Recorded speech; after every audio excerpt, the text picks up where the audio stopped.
La petite interview avec Fred, le patron de Love Cube. Salut Fred. Salut Farid. Alors le jeu de rôle, comment ça a commencé?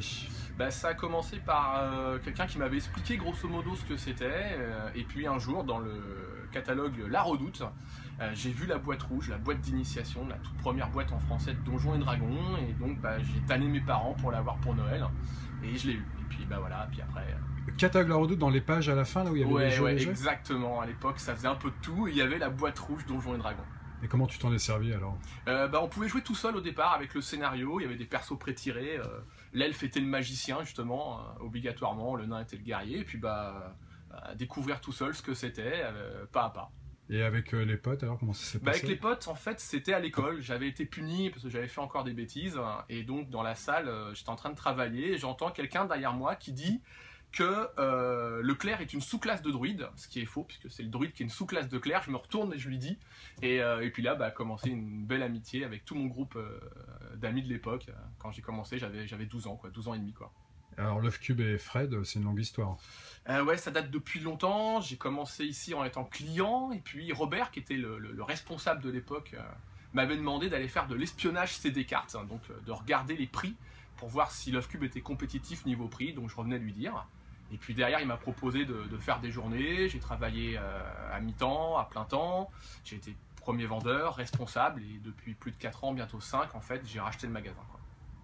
Alors Love Cube, c'est, je crois, une grosse partie quand même jeu de rôle aujourd'hui. Ouais, on continue de vraiment faire le jeu de rôle parce que Benjamin et moi, on est vraiment des passionnés. Je suis fier d'annoncer que c'est quand même plus de 30% de mon chiffre d'affaires. C'est pratiquement 35, ce qui veut dire que les 65 autres, c'est tout le reste, dont Magic, les jeux de plateau et tout ça. Donc on continue de le faire, on a une belle gamme, et d'ailleurs les gens nous le disent. Donc, À part cette sauvegarde invulnérable au poison, c'est quoi cette histoire de dragon de Love Cube? Ah ouais, alors la sauvegarde invulnérable, je peux pas la raconter, mais bon, j'ai réussi mon jet de poison, en effet, jet de protection contre le poison un jour. Et un matin, en fait, il faisait super beau, c'était la canicule, je sais plus de quelle année.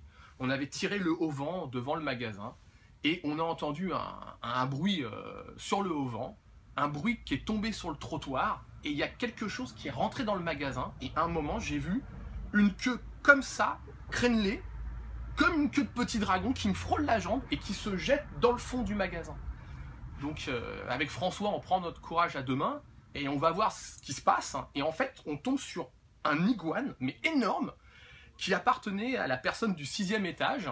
Et comme il faisait super beau, l'iguane était en train de bronzer, tout bêtement. Et ce con, il est tombé, sauf que le haut-vent du magasin l'a sauvé. Il s'est à moitié assommé sur le trottoir, les voitures lui faisaient peur. Il s'est réfugié dans le magasin. Et pour la petite histoire, on a pris l'iguane sous le bras, on est monté à sonner à tous les étages pour savoir à qui il appartenait. Et ils étaient monsieur du 6e, donc, qui on l'a rendu bien sûr.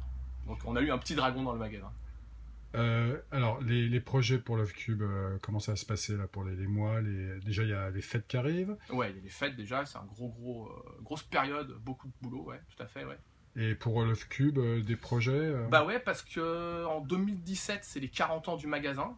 Il date de 1977, puis le magasin de France de jeux spécialisés.